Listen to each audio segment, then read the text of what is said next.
Hello friends, very good morning. So ఇవాళ territorial మనం ప్రారంభించే ముందు మన అనౌన్స్మెంట్. ఇంగ్లీష్ ఎవరైనా ఇంప్రూవ్ చేసుకోవాలి అనుకుంటే, మీరు యూపీఎస్సీ ఆస్పిరెంట్ కావచ్చు, బ్యాంక్ ఎగ్జామ్ ఆస్పిరెంట్ కావచ్చు, ఆర్బీఐ కోసం, ఎస్ఎస్సి కోసం, ఎనీ కాంపిటేటివ్ ఎగ్జామ్ కోసం, లేదా జనరల్గా మీరు ఇంగ్లీష్ హిందూ పేపర్ని చదివి అర్థం చేసుకొని కాంప్రహెన్షన్ స్కిల్స్ బిల్డ్ చేసుకోవాలనుకున్నా సరే నా ఇంగ్లీష్ క్లాసెస్లో జాయిన్ కావచ్చు.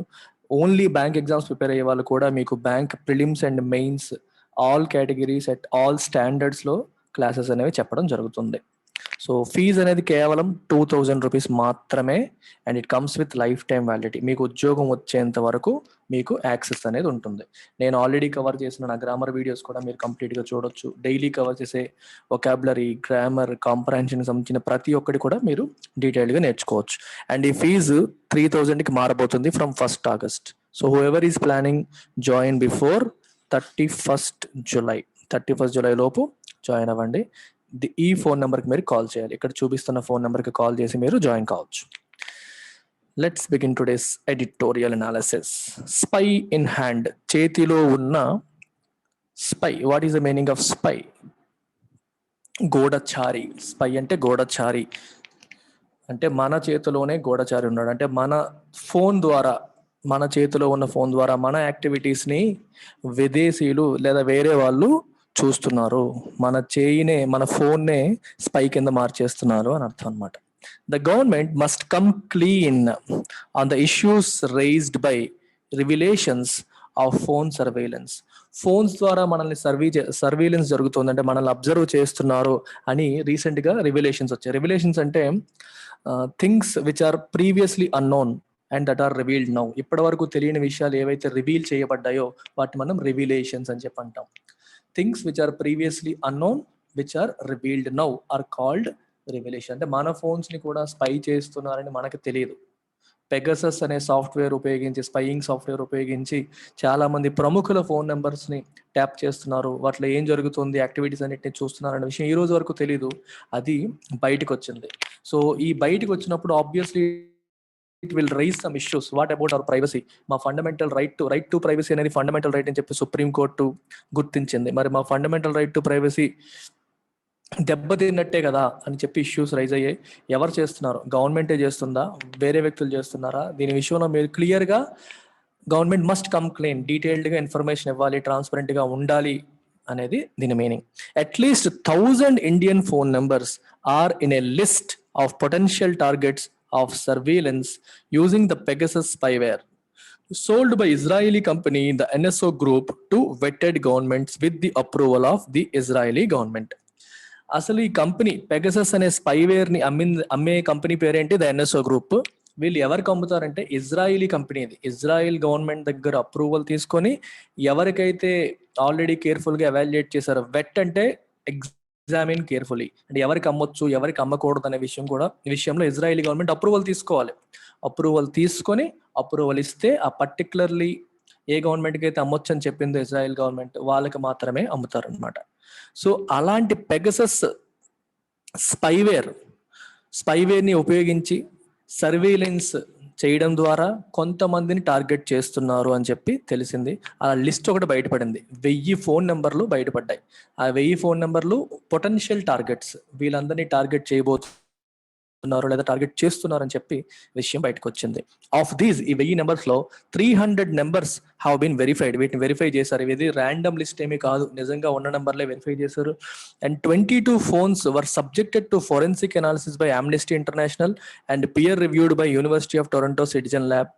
ఇది నిజమా కాదా అని చెప్పి ఫోరెన్సిక్ అనాలిసిస్ కూడా జరిగింది. అమ్నెస్టీ ఇంటర్నేషనల్ అనాలిసిస్ చేసింది. అండ్ పియర్ రివ్యూడ్, దాన్ని రివ్యూ చేయడం కూడా జరిగింది. టొరంటో సిటిజన్ ల్యాబ్ అనేది దాన్ని రివ్యూ. పియర్ అంటే అర్థం ఏంటంటే సిమిలర్ ఫేజ్లో, సిమిలర్ ఎబిలిటీతో, సిమిలర్ క్యారెక్టరిస్టిక్స్ ఉన్న సంస్థని పియర్ అంటారు. మీకు సైంటిఫిక్ జర్నల్స్లో ఎవరైనా సరే ఒక జర్నల్ పబ్లిష్ చేశారనుకోండి, ఒక డాక్టర్ కావచ్చు, రీసెర్చ్ సైంటిస్ట్ కావచ్చు, ఎవరైనా సరే, it has to be peer reviewed. Peer reviewed అంటే తనలాంటి చదువు, తనలాంటి హోదా, తనలాంటి స్థాయి ఉన్న ఇంకొక వ్యక్తి దాన్ని రివ్యూ చేయాలి. దాంట్లో ఏమైనా తప్పులు ఉన్నా సరే ఎత్తి చూపాలి, వాళ్ళ యొక్క రివ్యూ ఇవ్వాలి. దాన్ని పియర్ రివ్యూ అంటారు. పియర్ రివ్యూ ఏం చేస్తుందంటే అది కాపీ కొట్టిన వ్యవహారమా లేకపోతే జెన్యున్గా దాన్ని రాసిందా, అది కరెక్టా తప్పా అనే విషయంలో ఒక క్రెడిబిలిటీ అనేది వస్తుందన్నమాట. సో అలాగే ఈ పర్టికులర్ ఈ 22 ఫోన్ నెంబర్స్ కి ఫారెన్సిక్ అనాలిసిస్ ఆమ్నెస్టీ ఇంటర్నేషనల్ చేసింది, దాన్ని రివ్యూ చేసింది Toronto's citizen lab. Of these 10 were clearly established as being targeted by Pegasus. ఇందులో 10 క్లియర్ గా పెగసస్ స్పైవేర్ అనేది టార్గెట్ చేస్తుంది అని క్లియర్ గా ఎస్టాబ్లిష్ అయింది. మిగిలిన విషయాల్లో ఇంకా క్లారిటీ లేకపోయినా 10 విషయాల్లో 10 నెంబర్స్ విషయంలో మాత్రం క్లియర్ గా ఎస్టాబ్లిష్ అయ్యింది. ఇక్కడ పొటెన్షియల్ అంటే మీనింగ్ పాసిబుల్ అని, అంటే 1000 పాసిబుల్ టార్గెట్స్ అని చెప్పి ఐడెంటిఫై చేశారు. అందులో 10 విషయంలో పక్కాగా తేల్చేశారు, clearly established. 8 of the other 12 yielded inconclusive results. మొత్తం 22 చెప్పారు కదా, 22ని ఫారెన్సిక్ అనాలిసిస్ చేస్తే అందులో 10కి క్లియర్ గా పెగసస్ స్పైవేర్ టార్గెట్ చేసినవి అని చెప్పి తేల్చేశారు. మిగిలిన 12 విషయంలో ఇన్కన్క్లూజివ్ రిజల్ట్స్. ఈల్డ్ అంటే గివ్, ఈల్డ్ అంటే మీనింగ్ ఏంటి గివ్. కన్క్లూజివ్ అంటే ఇంకా పక్కాగా తేలిపోయిందని అర్థం. ఇన్కన్క్లూజివ్ అంటే పూర్తిగా తేలలేదు, ఇంకా కన్క్లూడ్ అవ్వలేదు, అటువంటి రిజల్ట్స్ ఇచ్చాయి. ఈల్డ్ అనే పదం చాలా ఇంట్రెస్టింగ్ వర్డ్ ఇదే. ఈల్డ్ మీరు వెర్బ్ గా వాడితే మీనింగ్ ఏంటి గివ్, గివ్ అనే మీనింగ్, ఇక్కడ ఆ మీనింగ్ వచ్చింది. ఇంకో మీనింగ్ కూడా ఉంది, సబ్మిట్ అని, అంటే లొంగిపోవడం. సబ్మిట్ అంటే సబ్మిట్ చేయడం కాదు, ఇక్కడ మీనింగ్ లొంగిపోవడం అని. ఈల్డ్ అయిపోయారు అంటే ఈల్డ్ అయిపోతున్నాడు అంటారు, బెండ్ అయిపోతున్నాడు, ఈల్డ్ అయిపోతున్నాడు, లొంగిపోవడం అనే మీనింగ్ ఉంటుంది. అలాగే ఈల్డ్ ని నౌన్ గా వాడినప్పుడు దానికి ఇంకో మీనింగ్ ఉంది, ఏంటంటే పంట, దిగుబడి అంటాం చూడండి. ఈల్డ్ ఎంత వచ్చింది ఈ సంవత్సరం ఎకరానికి 40 బస్తాలు పండాయి, అది ఈల్డ్, దిగుబడి. సో ఈల్డ్ కి ఇలా 3 మీనింగ్స్ ఉన్నాయి. ఇక్కడే మీనింగ్ వచ్చింది, గివ్ అనే మీనింగ్ వచ్చింది. సో సందర్భాన్ని బట్టి మీనింగ్ మనం తీసుకోవాలి. The evidence is strong. 10 phones విషయంలో పక్కాగా తేలింది. And the credibility of these revelations is extremely high. Credibility కూడా చాలా హై, ఎందుకంటే చేసింది చిన్న చిన్న సంస్థలు కాదు. Amnesty international, Toronto citizen lab ఇలాంటి పెద్ద పెద్ద ఆర్గనైజేషన్స్ చేసాయి. వాళ్ళకి విశ్వసనీయత కూడా చాలా స్ట్రాంగ్ గా ఉంది. Indian citizens for indeed targets of a vicious, abominable and uncivil surveillance campaign by a government entity, Indian or foreign. Government ఎంటిటీని ఎలా తేల్చేశారు? ఇక్కడ చూడండి ఏం రాశారు. ఎవరికి ఇస్తారు ఇది? Vetted governments. ఎన్ఎస్ఓ గ్రూప్ ఎవరికి అమ్ముతుంది? ఓన్లీ గవర్నమెంట్స్ కి మాత్రమే అమ్ముతుంది. పెగసస్ సాఫ్ట్వేర్ అనేది ప్రైవేట్ వ్యక్తుల చేతిలో ఉండే అవకాశం లేదు. ప్రైవేట్ వ్యక్తులకి అది అమ్మరు, ఓన్లీ గవర్నమెంట్స్ కి మాత్రమే అమ్ముతారు. మరి గవర్నమెంట్స్ కి అమ్మినప్పుడు ఇప్పుడు మన ఇండియాలో ఉన్న అట్లీస్ట్ ఒక 10 ఫోన్లకి అయితే పక్కగా తేలింది కదా. మరి ఎవరు చేసుంటారు? ఏదో ఒక గవర్నమెంటే చేసి ఉండాలి కదా, because the spyware was sold only to governments. అది ఇండియన్ గవర్నమెంట్ కావచ్చు, ఫారిన్ గవర్నమెంట్ కావచ్చు, ఎవరో ఒకరు చేసి ఉండాలి. So Indian citizens were indeed targets of a vicious అంటే క్రూయల్, అబామినబుల్ అంటే లోత్సమ్, డిటెస్టబుల్ అసహ్యించదగ్గ, టెరిబుల్ బ్యాడ్, అండ్ అన్సివిల్ అంటే ఏ రకంగానూ నాగరికం కాని అనాగరికమైన సర్వీలెన్స్ క్యాంపెయిన్ ఇది. వేరే వాళ్ళ ఫోన్లు, వేరే వాళ్ళు ఏం చేస్తున్నారో వాళ్ళ ప్రైవేట్ లైఫ్స్ వాటిల్లో తలదోర్చడం అనేది అనాగరికం, అబామినబుల్, విషియస్, క్రూయల్. ఏదో టెర్రరిస్ట్ అటాక్ దేశంలో జరుగుతుంది, దేశ శాంతి, దేశ భద్రతకి సంబంధించిన అంశాల్లో మనం ఇలాంటి స్పైవేర్ ని వాడుతున్నారు అంటే యాక్సెప్టబుల్. కానీ జనరల్ గా నార్మల్ సిటిజన్స్ యొక్క phones who are no way related to terrorism, వాళ్ళ ఫోన్స్ ని టార్గెట్ చేసి చూస్తున్నారు అనేది is no way acceptable. It is abominable అసహ్యించదగ్గది అని అర్థం, అన్సివిల్ అనాగరికమైనది, విషియస్ క్రూయల్ అని అర్థం అనమాట. The buck stops with the government of India. Buck అంటే బాధ్యత, ఎవరి దగ్గరికి వచ్చింది? గవర్నమెంట్ ఆఫ్ ఇండియా దగ్గరికి వచ్చింది. They have to explain. So 2 రకాలు, ఇది మీరన్నా చేసి ఉండాలి లేదా ఫారిన్ కంట్రీ అన్నా చేసి ఉండాలి. గవర్నమెంటే చేసింది అంటే ఏంటి, గవర్నమెంట్ ఎందుకు ఇలా చేసిందని చెప్పి ఆన్సర్ చేయాలి. సుప్రీంకోర్టు అడుగుతుంది, సమాధానం చెప్పాల్సి వస్తుంది. ఫారిన్ కంట్రీ చేసింది అని చెప్తే మీరు గాజులు తొడుక్కున్నారా? ఒక ఫారిన్ కంట్రీ మన దేశంలో ఉన్న ప్రజల మీద నిఘా పెడితే మీరేం చేస్తున్నారనే క్వశ్చన్ వస్తుంది. ఎటు వెళ్ళినా సరే గవర్నమెంట్కి ఇది క్లిష్టతరమైన సమస్య. కానీ గవర్నమెంట్ దీనికి ఆన్సర్ ఇస్తుందా? ఇవ్వట్లేదు. Instead of coming clean and explaining what it ఇంటెండ్స్ to do to protect citizens, the government of India has fallen back on disingenuous claim that no illegal surveillance is possible in India. ఈ విషయంలో నిజాయితీగా జరిగింది ఏంటి అని విషయాలన్నింటినీ ప్రజల ముందు పెట్టి మన సిటిజన్స్ ని ప్రొటెక్ట్ చేయడానికి ఏం చేయాలనుకుంటున్నాం అని చెప్పడం మానేసి గవర్నమెంట్ ఆఫ్ ఇండియా ఏం చేసింది? Has fallen back on disingenuous claim. Disingenuous అంటే ఇన్సిన్సియర్, ఇన్కాండిడ్, సిన్సియారిటీ లేని, ఇన్సిన్సియర్ క్లెయిమ్ అంటే చెప్పిన మాట that no illegal surveillance is possible in India. ఇండియాలో ఇల్లీగల్ గా సర్వేలెన్స్ పాసిబుల్ కాదు అని చెప్పేసింది. But how will you explain that? అక్కడ జరిగిన రివిలేషన్ వేరే రకంగా ఎక్స్ప్లెయిన్ చేస్తామంటే చెప్పట్లా, అది పాసిబుల్ కాదు అని చెప్పేసి దులిపేసుకుంటుంది. It has fallen back on that, అంటే దాని మీద ఆధారపడుతుంది. దేనిపైన? ఇలాంటి క్లెయిమ్, ఇలాంటి మాట పైన. ఇలాంటిది ఏం పాసిబుల్ కాదు ఇండియాలో అని ఇన్సిన్సియర్గా ఒక మాట చెప్పేసి తప్పించుకుంటుంది తప్పితే ఎలా ప్రొటెక్ట్ చేస్తారు, ఫ్యూచర్లో ఇలాంటి అటాక్స్ అవ్వకుండా ఎలా చూస్తారు అని చెప్పట్లేదు. ప్రజెంట్ ఇది జరగడానికి కారణం ఏంటని కూడా చెప్పట్లేదు. అయితే సర్వీలెన్స్ అనేది పాసిబుల్ కాదా ఇండియాలో? పాసిబులే. There are legal provisions for intercepting communication and accessing digitally stored information in the interests of national security and public safety. Public safety కోసం, నేషనల్ సెక్యూరిటీ కోసం, దేశ భద్రత కోసం, ప్రజల యొక్క సేఫ్టీ కోసం డిజిటల్లీ స్టోర్డ్ ఇన్ఫర్మేషన్ ఇంటర్సెప్ట్ చేయడానికి లీగల్ ప్రావిజన్స్ ఉన్నాయి. మన చట్టాలు అనుకూలిస్తున్నాయి, యాక్సెప్ట్ చేస్తున్నాయి. అయితే the capture of a hand held machine by Pegasus turns that into a real time spy on the target who can be watched over and followed every step. మన చేతిలో ఉన్న hand held machine అంటే ఏంటి? Mobile ని ఎప్పుడైతే Pegasus ద్వారా capture చేస్తున్నామో, ఈ స్పైవేర్ దీంట్లోకి ఎంటర్ అవుతుందో, that turns it into real time spy. అంటే మనం చేసే ప్రతి పని మన ఫోన్ ద్వారా వాచ్ చేసే అవకాశం వచ్చేస్తుంది. మనం ఎవరెవరితో మాట్లాడుతున్నాం, ఎవరెవరితో చాట్ చేస్తున్నాం, ఎవరెవరితో ఏమేం పనులు చేస్తున్నాం, everything will be watched over, followed every step. ఉదయం లేచినప్పటి నుంచి పడుకునేంత వరకు చేసే ప్రతి స్టెప్ కూడా ఫాలో అయ్యే అవకాశం ఈ పెగసిస్ వల్ల వచ్చేస్తుంది. This surveillance is total into their private and intimate lifes.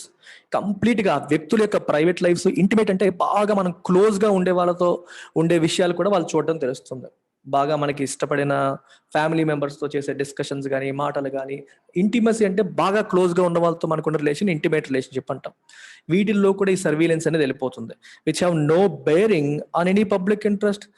ప్రజా ప్రయోజనాలకి వాళ్ళ ప్రైవేట్ రిలేషన్షిప్స్ కి ఏంటి సంబంధం? ఎటువంటి సంబంధం లేదు. వాళ్ళ ఇంటిమేట్ రిలేషన్షిప్స్ కి పబ్లిక్ ఇంట్రెస్ట్ కి ఎటువంటి సంబంధం లేదు. నో బేరింగ్ అంటే, హ్యావ్ నో బేరింగ్ అంటే is irrelevant, have no influence on public interest.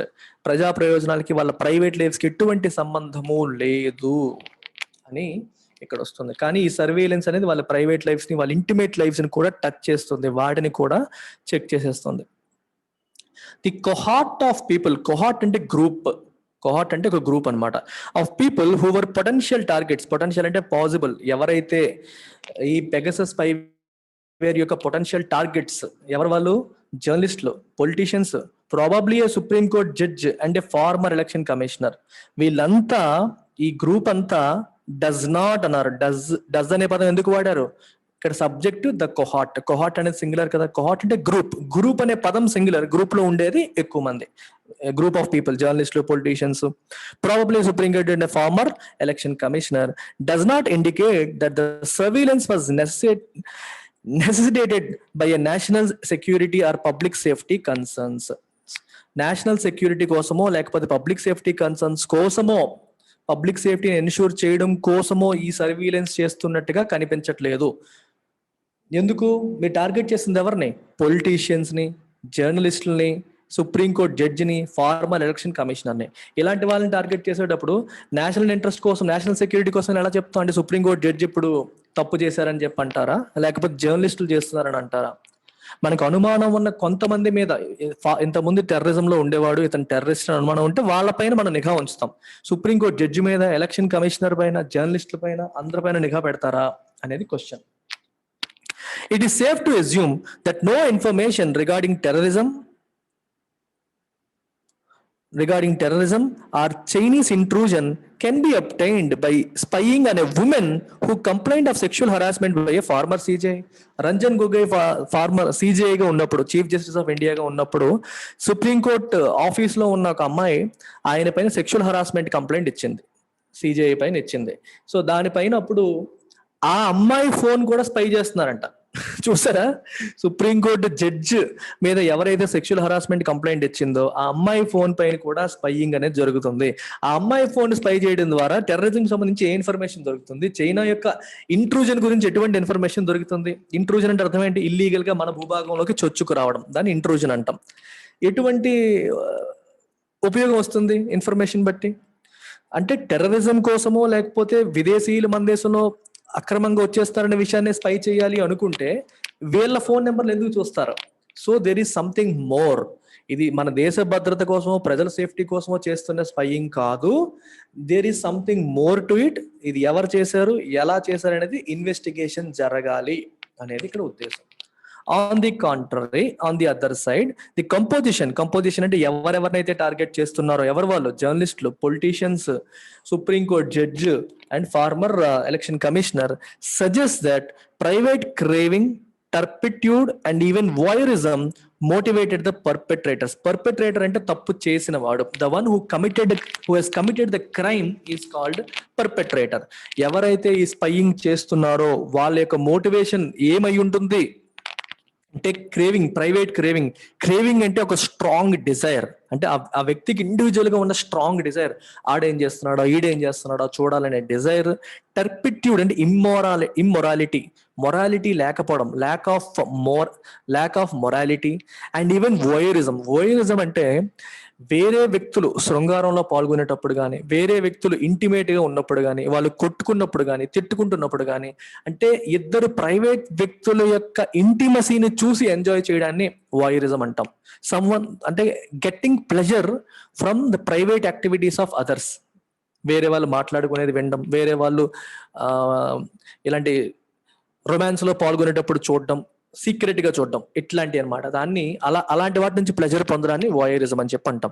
Probably ఇవన్నీ కారణం అయి ఉండొచ్చు వీళ్ళు ఇలాంటి పనులు చేయడానికి అని చెప్పి రాస్తున్నారు. దిస్ వైలేషన్ అంటే అర్థం ఏంటి, ఉల్లంఘన, is about privacy and much more.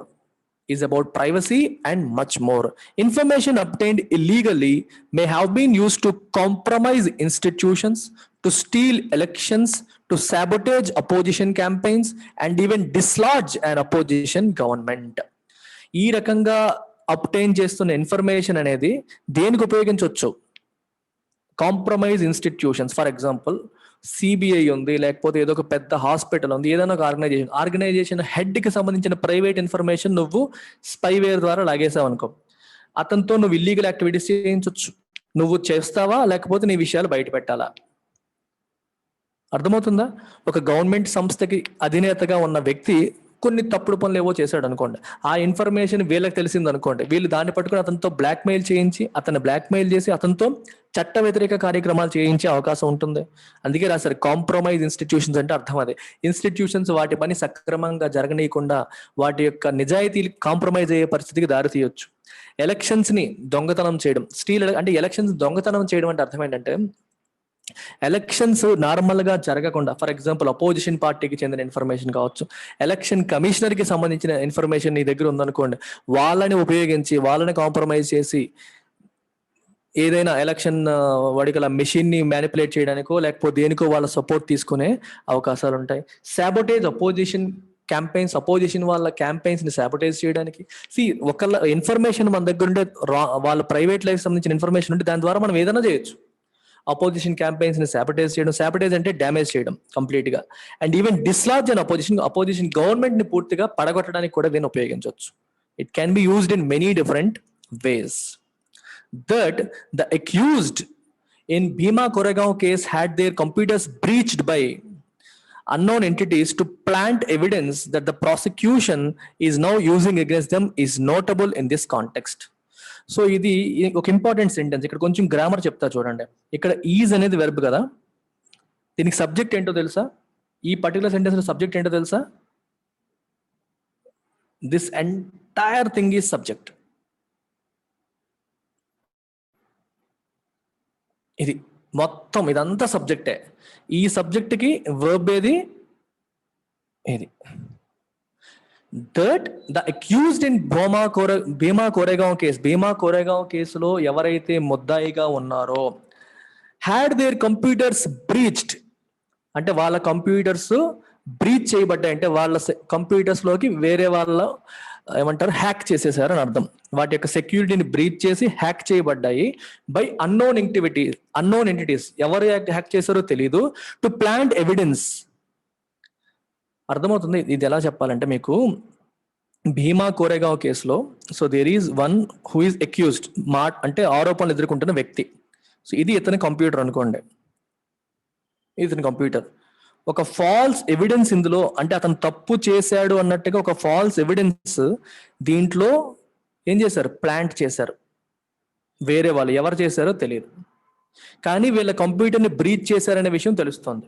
అంటే వాళ్ళ సెక్యూరిటీని దాటి కంప్యూటర్లో ఇతను తప్పు చేశాడు అన్నట్టుగా ఎవిడెన్స్ని ప్లాంట్ చేసినట్టుగా కనిపిస్తోంది. ఇప్పుడు ప్రాసిక్యూషన్ ఈ ఎవిడెన్స్ని ఉపయోగించి వీళ్ళ మీద కేసు ప్రూవ్ చేయడానికి ట్రై చేస్తుంది. అంటే అర్థం ఏంటి, there is a possibility of breaking in to someone's private lives. వాళ్ళ కంప్యూటర్స్లోకి వాటిలోకి బ్రేక్ చేసి ఇచ్చేస్తున్నారు.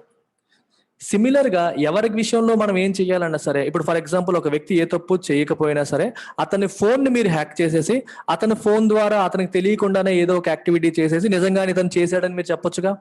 తప్పు చేయని వాడు కూడా ఇప్పుడు, ఎందుకంటే నీ ఫోన్ వాళ్ళ కంట్రోల్లోకి వెళ్ళిపోయింది అనుకో, నువ్వు ఎవరికో మెసేజ్ పంపించకపోయినా పంపించినట్టు నీ ఫోన్ని వాళ్ళు ఆపరేట్ చేసేసి పంపించినట్టు చేయొచ్చు. చూడండి పలానా వ్యక్తులతో ఇటు మాట్లాడుతున్నాడు, టెర్రరిస్టులతో మాట్లాడుతున్నాడు, టచ్లో ఉన్నాడు, జైల్లో దోసేయని అని చెప్పి చేసేయచ్చు. అది భీమా కోరేగాంవ్ కేసులో వాళ్ళ కంప్యూటర్ విషయంలో జరిగింది. సో ఇది కూడా జరిగే అవకాశాలు ఉంటాయి కదా అని అంటున్నారు. సిమిలర్గా that state agencies can trample upon the lives of citizens in such a manner while elected representatives plead ignorance, same thing indakalaga idi, is unsettling for a democracy. This entire sentence is subject. And అర్థం ఏంటి, state agencies, government agencies can trample upon అంటే act in a domineering manner, అంటే dominate చేస్తూ ప్రజల్ని కాళ్ళ కింద తొక్కేసేలాగా, on the lifes of citizens అంటే ప్రజల యొక్క జీవితాలతో ఆడుకునేలాగా, ప్రజల యొక్క జీవితాన్ని క్రష్ చేసేలాగా ఇన్ సచ్ ఏ మేనర్ ఈ రకంగా యాక్ట్ చేస్తూ వైల్ ఎలక్టెడ్ రిప్రజెంటేటివ్స్, ఎంపీలు, ఎమ్మెల్యేలు, మినిస్టర్స్ ప్లీడ్ ఇగ్నోరెన్స్, మాకేం తెలియదు అని చెప్పి చెప్తున్నారు అనేది ఈజ్ అన్సెటిలింగ్ ఫర్ డెమోక్రసీ. డెమోక్రసీ అనేది డిస్టర్బ్ చేస్తుంది, ప్రజాస్వామ్యాన్ని అన్సెటిల్ చేస్తుంది, డిస్టర్బ్ చేస్తుంది. ప్రజాస్వామ్యంలో ఇది కరెక్ట్ కాదు. గవర్నమెంట్ ఏజెన్సీసే ప్రజల యొక్క ప్రైవేట్ లైఫ్స్లోకి ఎంటర్ అయిపోవడం, ప్రజా ప్రతినిధులేమో మాకేమీ తెలియదు అన్నట్టుగా ప్రవర్తించడం అనేది ప్రజాస్వామ్యానికి ఏ రకంగానో మంచిది కాదు. It disturbs the democracy. This is antithetical. Antithetical అంటే exact opposite to the basic creed of democracy. Creed అంటే ప్రిన్సిపల్స్ అని, బిలీఫ్స్ అని, ఫెయిత్ అని. డెమోక్రాటిక్ ప్రిన్సిపల్స్ కి, డెమోక్రాటిక్ బిలీఫ్స్ కి, డెమోక్రాటిక్ సిస్టమ్ కి ఇది ఎగ్జాక్ట్ ఆపోజిట్. ఇంకా డెమోక్రసీలో ప్రభుత్వం ప్రజలకి జవాబుదారీగా ఉండాలి, సమాధానం చెప్పాలి, ట్రాన్స్పరెన్సీ ఉండాలి. కానీ ప్రజల డేటాని ప్రభుత్వం లాగేస్తోంది, ఇక్కడ ప్రజలకు విషయం చెప్పట్లేదు. ఇది డెమోక్రసీ అనే పదానికి ఎగ్జాక్ట్ ఆపోజిట్ ఇది. The truth about these revelations must be అనర్త్డ్. ఈ రివిలేషన్స్ కి సంబంధించిన నిజాలన్నింటినీ అనర్త్ అంటే బయటికి తేవాలి. భూమి లోపల పాతి పెట్టి ఉన్నది బయటికి తేవడం, ఎర్త్ లోంచి బయటికి తేవడం, అలాగే బయటికి తేవాలి. ఈ ఏవైతే విషయాలు బయటపడ్డాయో వీటికి సంబంధించిన నిజాన్ని బయటికి తేవాలి. ఎలా? త్రూ అన్ ఇన్వెస్టిగేషన్ ద్వారా. ఎవరు చేయాలి? జేపీసీ, జాయింట్ పార్లమెంటరీ కమిటీ, అంటే లోక్సభ నుంచి రాజ్యసభ నుంచి మెంబర్స్ తీసుకొచ్చి కమిటీ ఏర్పాటు చేసి వాళ్ళ ద్వారా, ఆర్ బై ద సుప్రీంకోర్టు ఏర్పాటు చేసిన కమిటీ ద్వారా, or by any other credible mechanism, విశ్వసనీయమైన నమ్మదగిన ఏ ఒక్క సిస్టమ్ ద్వారానైనా చేయాలి. A starting point for the government must be in clearing the air on the foremost question it is skirting around. Has any Indian agency bought Pegasus? అయితే ఈ విషయంలో government చేయాల్సిన మొట్టమొదటి పని ఏంటి? What is the starting point?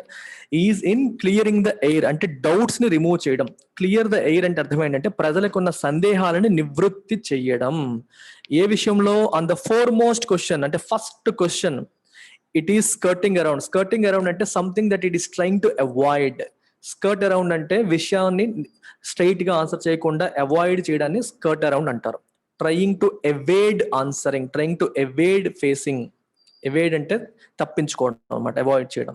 ఏంటా question?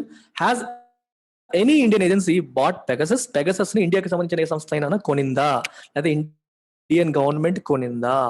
ఒకవేళ Indian government కొనకపోతే ఎవరు వాడుతున్నారు? బయటి కంట్రీలు వాడుతున్నాయా, ఇండియన్ కంట్రీ వాడుతుందా? ఈ విషయాన్ని చెప్పాలి. ఈ విషయంలో ప్రజలకున్న సందేహాన్ని నివృత్తి చెయ్యాలి. That's about it. Take care.